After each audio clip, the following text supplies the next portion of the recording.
الحمدللہ رب العالمین، اللہم صلی علی محمد وعلی آل محمد۔ السلام علیکم ورحمۃ اللہ۔ مشکات کی حدیث نمبر 91۔ حضرت ابو موسیٰ رضی اللہ عنہ فرماتے ہیں کہ رسول اللہ صلی اللہ علیہ وسلم ہمارے درمیان میں وعظ فرمانے کے لیے کھڑے ہوئے۔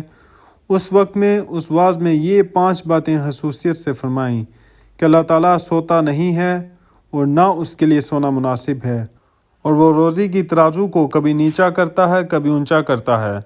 اس کی طرف رات کا عمل دن کے عمل سے پہلے چڑھتا ہے، اور دن کا کام رات کے کام سے پہلے اس کے پاس پہنچتا ہے، اور اس کا پردہ نور ہے۔ اگر وہ اس پردہ کو ہٹا دے تو اس ذات پاک کا نور جہاں تک اس کی مخلوقات کی نگاہ پہنچے سب کو جلا دے۔ حدیث نمبر 94۔ حضرت ابو ہریرہ سے روایت ہے، انہوں نے کہا نبی علیہ الصلوۃ والسلام نے فرمایا، اللہ تعالیٰ کا ہاتھ بھرا ہوا ہے، یعنی اس کا خزانہ بھرا ہوا ہے، خرچ کرنے سے کسی قسم کی کمی نہیں ہوتی، رات دن برابر خرچ کرتا اور دیتا رہتا ہے۔ تم نے دیکھا ہے اس نے جس وقت سے زمین آسمان کو پیدا کیا کس قدر خرچ کیا ہے، مگر اس کے ہاتھ خزانہ میں کوئی کمی نہیں ہوئی۔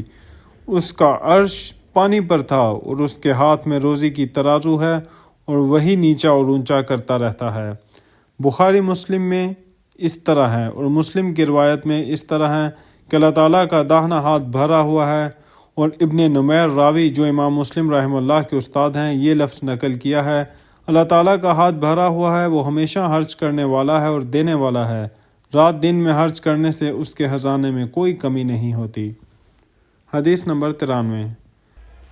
حضرت ابو ہریرہ رضی اللہ عنہ سے مروی ہے، انہوں نے کہا رسول اللہ صلی اللہ علیہ وسلم سے مشرکین کی اولاد کے بارے میں دریافت کیا گیا کہ وہ جنتی ہیں یا دوزخی ہیں۔ آپ صلی اللہ علیہ وسلم نے فرمایا، اللہ تعالیٰ خوب جانتا ہے جو کچھ عمل وہ کرنے والے ہوتے ہیں۔ اس حدیث کی تشریح میں شیخ البانی رحمہ اللہ لکھتے ہیں، یعنی اس وقت آپ کے بارے میں کوئی خاص وحی نازل نہیں ہوئی تھی، اس لیے اللہ کے علم کا حوالہ فرما دیا، لیکن بعد میں فرمایا کہ سب بچے دین فطرت پر پیدا ہوتے ہیں، اس بچپن میں مر جانے سے جنتی ہونے کا احتمال غالب تر ہے۔ جزاکم اللہ خیر۔ السلام علیکم ورحمۃ اللہ۔